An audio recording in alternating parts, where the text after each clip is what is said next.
Whenever we think of the Middle East countries, हमारे दिमाग में आती है सिर्फ wars, लैंड डिस्प्यूट को लेके इजराइल पैलेस्टीन के साथ वॉर, वाटर डिस्प्यूट को लेके सऊदी की इराक के साथ वॉर, रिलीजियस डिफरेंसेस को लेके शिया और सुन्नी। इस कंट्री में सिर्फ वॉर्स ही होती है, लेकिन आखिरकार ये लड़ाइयाँ हो क्यों रही है? कौन करवा रहा है ये लड़ाइयाँ? क्या ये लड़ाइयाँ सिर्फ रिलीजियस सुप्रीमेसी की वजह से हो रही है, या फिर ऑयल को कंट्रोल करने को लेके, या फिर मास्टरमाइंड यूएसए का इन लड़ाइयों में कुछ और ही फायदा है? जानेंगे इस वीडियो में about the curse of the Middle East countries. उससे पहले आप मेरे चैनल लक्ष्मी जियो टॉक्स को लाइक, शेयर, सब्सक्राइब करना न भूलें। So let us begin.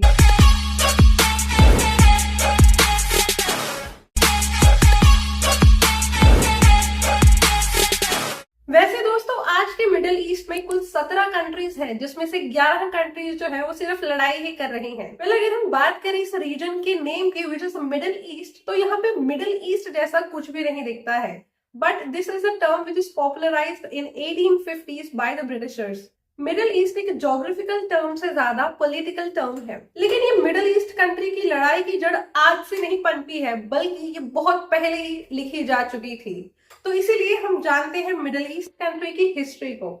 तो इसकी शुरुआत होती है 12th सेंचुरी में, जब ये पूरा रीजन जो था वो एक स्टेबल एम्पायर के द्वारा रूल किया जाता। इसका नाम था ऑटोमन एम्पायर, जो कि एक बहुत ही बड़ा एम्पायर था। वो आज के हंगरी से लेके पूरे यमन तक फैला हुआ था। अलग अलग धर्मों के लोग जो थे वो पीसफुली रहते थे। यहाँ पे क्रिश्चियंस, पारसी, ज़ोरास्ट्रियंस, मुस्लिम सभी धर्म को एग्जिस्ट करते थे। इस मुस्लिम एम्पायर ने मिडिल ईस्ट पे कुल 600 साल तक रूल किया, लेकिन 19वीं शताब्दी में आते आते इसका पतन शुरू हो गया, क्योंकि इसके पीस और स्टेबिलिटी को नजर लग गई थी ब्रिटिशर्स की।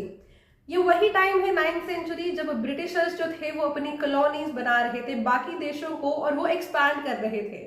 और उसकी एक्सपेंशन का सबसे बड़ा रोड़ा बन रहा था ऑटोमन एम्पायर, क्योंकि 19th सेंचुरी में ब्रिटेन को एशिया में एक्सपैंड करना था, लेकिन यूरोप से एशिया जाने के बीच में जो रोड़ा आता था वो था ऑटोमन एम्पायर। और ब्रिटेन को डर था ऑटोमन एम्पायर की बढ़ती पावर से कि एक समय हमारे सबसे बड़े कॉम्पिटिटर उभर कर ये आ सकते हैं। इसीलिए वो चाहते थे कि ऑटोमन एम्पायर को खत्म कर दिया जाए। अपने इस मकसद को अंजाम देने के लिए, ऑटोमन एम्पायर को रास्ते से हटाने के लिए ब्रिटेन ने 2 चालें चली। सबसे पहले तो ब्रिटेन ने क्या किया कि वो ऑटोमन एम्पायर के ही कुछ कंट्रीज, कुछ टेरिटरीज को अपनी कॉलोनी बनाने लग गया। जैसे कि यूएई को 1813 में, यमन को 1839 में, इजिप्ट को 1888 में। ऐसी कई सारी टेरिटरीज जो कि ऑटोमन एम्पायर के अंडर आती थी, ब्रिटेन ने उसे धीरे धीरे अपनी कॉलोनी बनाना शुरू कर दिया, जिससे कि एक बहुत ही बड़ा एम्पायर, ऑटोमन एम्पायर, सिकुड़ कर बहुत छोटा हो गया और उनकी पावर भी जो थी वो कम होने लग गई। ऐसा करने से ब्रिटिश एम्पायर को चाबी मिल गई सुएज कैनाल की। यहाँ मैं आपको बता दूं कि सुएज कैनाल एक मैनमेड कैनाल था जो कि इजिप्ट ने बनाया था। ये मेडिटेरेनियन सी को रेड सी से कनेक्ट करता था, और इसे कई सारी कंट्रीज अपना शिपमेंट, एक्सपोर्ट एंड इंपोर्ट जो थी वो कैरी फॉरवर्ड करती थी। ब्रिटेन का सुएज कैनाल को इजीली एक्सेस कर लेने का मतलब वो एशियन कंट्रीज जैसे कि इंडिया, चाइना और साउथ ईस्ट एशियन कंट्रीज थी, उनसे आराम से ट्रेड कर सकता था, एक्सपोर्ट इंपोर्ट कर सकता, without any disturbance of the trade tariff from the Ottoman Empire. और ऑटोमन एम्पायर को हटाने के लिए ब्रिटिशर्स का दूसरा गेम प्लान था वर्ल्ड वॉर 1। जी हाँ, ये फर्स्ट वर्ल्ड वॉर ही थी, जिसमें कि ऑटोमन एम्पायर का लगभग पतन हो चुका था, क्योंकि कहीं ना कहीं अब ऑटोमन एम्पायर को भी रियलाइज होने लगा था कि ब्रिटिशर्स जो है वो बहुत ज्यादा एक्सपैंड कर रहे हैं, कॉलोनीज बना रहे हैं दूसरे देशों में, तो इसलिए रिटेलिएशन में हमें भी कुछ करना चाहिए। एज अ रिटेलिएटरी मेजर उन्होंने पार्टिसिपेट किया फर्स्ट वर्ल्ड वॉर में, और ऑटोमन एम्पायर ने जर्मनी के साथ अपने हाथ मिलाए। वहीं जहां ऑटोमन एम्पायर जर्मनी के साथ टीम अप कर चुका था, ब्रिटेन ने टीम अप किया फ्रांस के साथ। अब ब्रिटेन ने फ्रांस के साथ टीम अप किया, और दोनों ही कंट्री, ब्रिटेन और फ्रांस ने एक सीक्रेट एग्रीमेंट भी साइन कर लिया। जिस सीक्रेट एग्रीमेंट का नाम था स्काई-पीको एग्रीमेंट। एक ऐसा एग्रीमेंट था जिसमें कि दोनों ही countries, for example Britain and France ने डिसाइड किया कि after the defeat of the Ottoman empire and when we will win in the first world war, तो हम क्या करेंगे कि हम पूरे जो ऑटोमन एम्पायर है ना, उसकी टेरिटरीज को आधा आधा कर लेंगे, मतलब आधा तेरा आधा मेरा। ऑटोमन एम्पायर कसम से डिवाइड भी ऐसे हुआ जैसे कि एक होता है ना कि केक कटेगा और सब में बटेगा, तो ये वो वाली सिचुएशन थी। फर्स्ट वर्ल्ड वॉर हुई and Ottoman Empire badly defeated, और खिलाफत को जो था वो पूरी तरीके से तब खत्म कर दिया। मिडिल ईस्ट कंट्री के बॉर्डर्स को बहुत ही खराब तरीके से डिवाइड किया गया, मतलब वहां पे रिलीजियस, उनकी एथनिसिटी का बिल्कुल भी ध्यान नहीं रखा गया। इवन अगर आप आज के समय में भी मिडल ईस्ट के बॉर्डर देखोगे तो ऐसा लगेगा कि भाई स्केल से लाइन ड्रॉ करके कंट्रीज को डिवाइड किया है। सबसे बड़ा कारण ही यही है जिस वजह से आज कई सारे देश आपस में लड़ते हैं, क्योंकि उनकी टेरिटरीज में एक से ज्यादा रिलीजन आते हैं। इसमें उनका रिलीजियस और कम्युनल इंटरेस्ट फॉलो ही नहीं किया गया। फर्स्ट वर्ल्ड वॉर के खत्म होने के बाद 1917 में साइन किया गया बेल्फोर डिक्लेरेशन, जो कि इनकी ऑलरेडी वर्स्ट सिचुएशन को और ज्यादा वर्स्ट बनाने का काम था। बेल्फोर डिक्लेरेशन में ये साइन किया गया कि जो भी जूइश लोग हैं उनके लिए एक अलग से होमलैंड बनाया जाएगा पैलेस्टाइन से लेके। जी हाँ, यहाँ बात हो रही थी इजराइल के बनने की। इजराइल के बनने के बाद उन्होंने खुद की आर्मी पावर को इतना स्ट्रॉन्ग कर लिया कि पैलेस्टीन इतना ज्यादा सिकुड़ गया है कि उसके कुछ लोग जो है वो गाजा स्ट्रिप के पास है, कुछ लोग जो है वो हमास है जिसको मिलिटेंट ग्रुप डिक्लेयर किया गया। पैलेस्टीन या गाजा के पास जितने भी लोग रहते थे उन सभी मुस्लिम कंट्रीज को बोला गया कि आपको हम दूसरी कंट्री में भेज देते हैं, बिकॉज इतने वॉर टर्मोइल के बाद जो थी सिचुएशन बहुत ही ज्यादा खराब हो गई कि वो वहां पे रह ही नहीं सकते। मेरे को ये लग रहा है कि जो पैलेस्टीन की सिचुएशन है ना, वो ठीक कश्मीरी पंडितों की तरह है कि अगर वो खुद की होमलैंड से चले गए तो फिर वो वहां पे रीसेटल तो हो जाएंगे, लेकिन वो कभी वहां पे वापस नहीं आ पाएंगे। बहरहाल अगर हम उसके अलावा बात करें तो फर्स्ट वर्ल्ड वॉर जो थी वो 1917 में खत्म हो गई थी। फर्स्ट वर्ल्ड वॉर के खत्म होने के बाद विनिंग कंट्रीज ने ये डिसाइड किया कि हमें अब ऑटोमन एम्पायर के बॉर्डर्स को रीड्रॉ करना चाहिए। ऑटोमन एम्पायर के जो बॉर्डर्स थे वो मल्टीपल टाइम रीड्रॉ हुए, और जितनी बार भी हुए गलत ही हुए। उन्होंने डिसाइड किया कि इन सभी कंट्रीज को जो है अब वो इंडिपेंडेंट घोषित कर देते हैं। बट इंडिपेंडेंट घोषित करना तो बस लोगों को दिखाना था। असलियत में कुछ सर्टेन एरियाज जो थे उसे रशिया को दे दिया गया, उसके स्वीडन को। 1923 में ऑफ लॉसेस हुई, जिसके अंदर जो था वो टर्की एक नया देश बनाया। उसे बना तो दिया, लेकिन उसके बाद भी वहां पे डिस्प्यूट से कुछ टेरिटरीज जो दूसरे कंट्री सीरिया के पास थी वो उन्हें नहीं दी गई। उनकी जो चाह थी वो कम्प्लीटली पूरी हुई ही नहीं, और यही होता गया। आज भी हम यही देखते हैं कि मिडिल ईस्ट कंट्री में जो लड़ाई है उसका सबसे बड़ा कारण यही है कि लोगों की जो प्रीवियस डिमांड्स थी टेरिटरी या लैंड को लेके वो फुलफिल नहीं की गई, जिससे वहीं के कुछ लोगों ने जो है वो इंसर्जेंसीज करना शुरू कर दिया, जैसे कि कुर्द, हमास। आज के समय इनको मिलिटेंट ग्रुप्स डिक्लेयर कर दिया है, बिकॉज इन्हीं की ही नेबरिंग कंट्री जो है इन्हें उनकी खुद की कंट्री के खिलाफ यूज करती है, उन्हें आर्म्स वेपन सप्लाई करती है, और उसके बाद ये वहां पर और ज्यादा टेंस माहौल बना रहे हैं। This is the story of all countries. और उसके अलावा मैं अगर आपको एक अनमीनिंगफुल डिवीजन का एग्जांपल दूं तो इराक में 3 कंट्रीज को इंक्लूड किया गया था, मोसूल, बसरा और बगदाद। तो ये तीनों ही कंट्रीज जो है वो रिलीजियस एथनिसिटी में बहुत अलग है। जैसे कि बसरा शियट है, बगदाद सुन्नी है, और जो मोसूल है वहां पे कुर्दिश लोग रहते हैं। इवन जो कुर्दिश लोग थे उन्होंने ये कहा भी था कि हमें अपना एक सेपरेट होमलैंड दे दो, जिस वजह से आज के सारे कुर्दिश मिलिटेंट्स या फिर कुर्दिश इंसर्जेंसीज वहां पे होती रहती है। और यही कहानी हर कंट्री की है। फॉर एग्जाम्पल जो यूफ्रेटस और टिग्रिस रिवर है वो टर्की से होके निकलती है।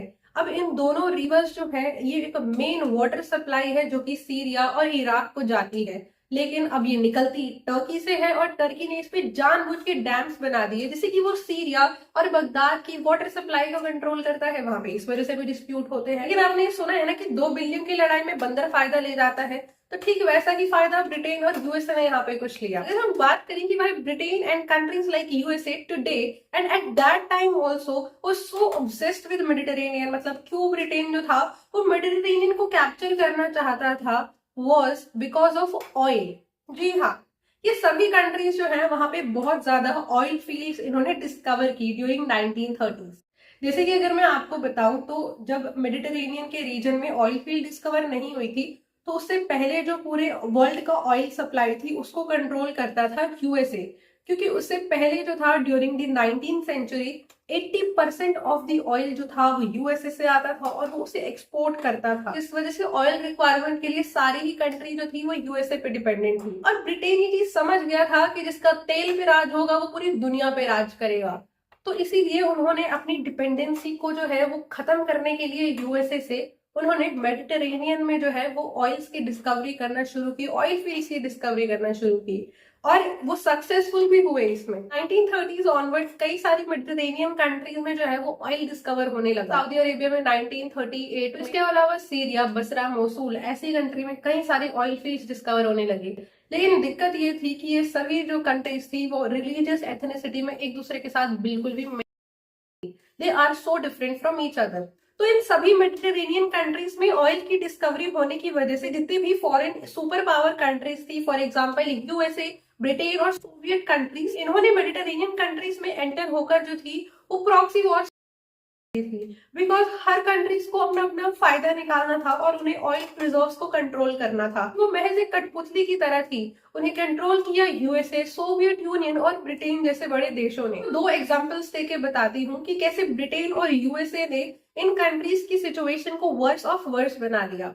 सबसे पहले मैं ब्रिटेन की बात करती हूँ। देखिए 1947 में ब्रिटेन ने एक नेवर एंडिंग लड़ाई की जो थी वो शुरुआत कर दी थी बाय द बेल्फोर डिक्लेरेशन। ने वादा किया था कि वो जूइश कंट्री के लिए एक सेपरेट होमलैंड बनाएंगे। इसीलिए उन्होंने इजराइल को बनाया 1947 में, और उन्होंने पैलेस्टाइन का ही कुछ हिस्सा जो था वो इजराइल को दे दिया। ऑल्दो जो इजराइल की पॉपुलेशन थी वो पैलेस्टाइन की पॉपुलेशन से बहुत ही ज्यादा कम थी, फिर भी पैलेस्टीन के 62% लैंड पे जो था वो उन्होंने दे दिया इजराइल को। बहुत कम एरिया जो था वो पैलेस्टीन को दिया गया, जिस वजह से इजराइल पैलेस्टीन का कंफ्लिक्ट शुरू हुआ। लेकिन इजराइल जो था वो काफी पावरफुल हो गया था during the Israel Palestine war. हमने ये देखा हमारे इतिहास में कि कैसे उनके आयरन डोम सिस्टम या उनकी टेक्नोलॉजी ने सभी कंट्रीज को हरा दिया। इसके अलावा हम बात करते हैं यूएसए की। तो यूएसए भी जो था वो वहां की ऑयल फील्ड्स को कंट्रोल करना चाहता था, इसीलिए उन्होंने इनडायरेक्टली वहां पे लड़ी गल्फ वॉर। बेसिकली ईरान और कुवैत के बीच में लड़ी गई थी। अब देखिए जो इराक था वो कुवैत को अपना हिस्सा बनाना चाहता था, बिकॉज कुवैत में बहुत सारे ऑयल रिजर्व जो थे, और जिस वजह से कुवैत ने बहुत ज्यादा सप्लाई बढ़ा दी थी ऑयल्स की, और ऑयल्स की सप्लाई बढ़ाने की वजह से जो प्राइस था उसका वो कम हो गया। लेकिन जो इराक था वो कुवैत पे अपना कब्जा करना चाहता था, और सप्लाई को बढ़ा के ऑयल की प्राइसेस कम करने की वजह जो थी वो बिल्कुल भी पसंद नहीं आई इराक को। इसीलिए सद्दाम हुसैन जो कि इराक का एक मिलिट्री डिक्टेटर था, उसने 2 दिन के अंदर ही कुवैत पे कब्जा कर लिया। अब कुवैत जो था उसकी सर पर हाथ था यूएसए का। कुवैत को बचाने के लिए यूएसए ने जो है वो अपनी आर्मीज, अपने फाइटर प्लेन जो थे वो भेज दिए और अटैक कर दिया इराक पे। इराक पे इतनी बम्बार्डमेंट हुई कि इराक जो था वो एक शमशान में तब्दील हो गया था। अब ये देखिए रिटालिएशन में सद्दाम हुसैन ने जो है वो कुवैत को आग, जी हाँ, 52 दिन तक कुवैत जलता रहा था, क्योंकि कुवैत में इतना सारा ऑयल था। इस वजह से कुवैत की सिचुएशन भी बहुत ज्यादा खराब हो गई थी, और इसी को ही इतिहास में बोलते हैं द गल्फ वॉर्स। जैसे कितने बिलियन ट्रिलियन वर्थ का जो ऑयल था वो कुछ ही महीनों में एकदम बर्बाद हो गया था। वेल ये कोई एक या दो लड़ाइयां नहीं है मिडिल ईस्ट में। Middle east is full of wars. अगर मैं आपको हर एक territory, Israel, Palestine, Syria, Turkey, इन सब की लड़ाइयां गिनवाने लग जाऊं तो मेरी ये वीडियो जो है वो बहुत लंबी हो जाएगी। इससे कहीं ना कहीं आपको ग्लिम्स मिल ही गई कि इसकी जो सिचुएशन थी वो कितनी ज्यादा खराब थी। दूसरी कंट्रीज जैसे कि यूएसए, सोवियत, ब्रिटेन ने वहां पे प्रॉक्सी वॉर्स लड़ी। वहां पे उन कंट्रीज जो वहां की एक्चुअल कंट्रीज थी, इराक, सीरिया, पैलेस्टीन, लेबनान, इन सबको बस अपने इशारों पे नचाया, अपनी कठपुतली बनाया, ताकि वो बस कागज पे एक इंडिपेंडेंट गवर्नमेंट दिखे, लेकिन उसके पीछे का जो सारा ब्रेन था वो इन्हीं कंट्रीज का था।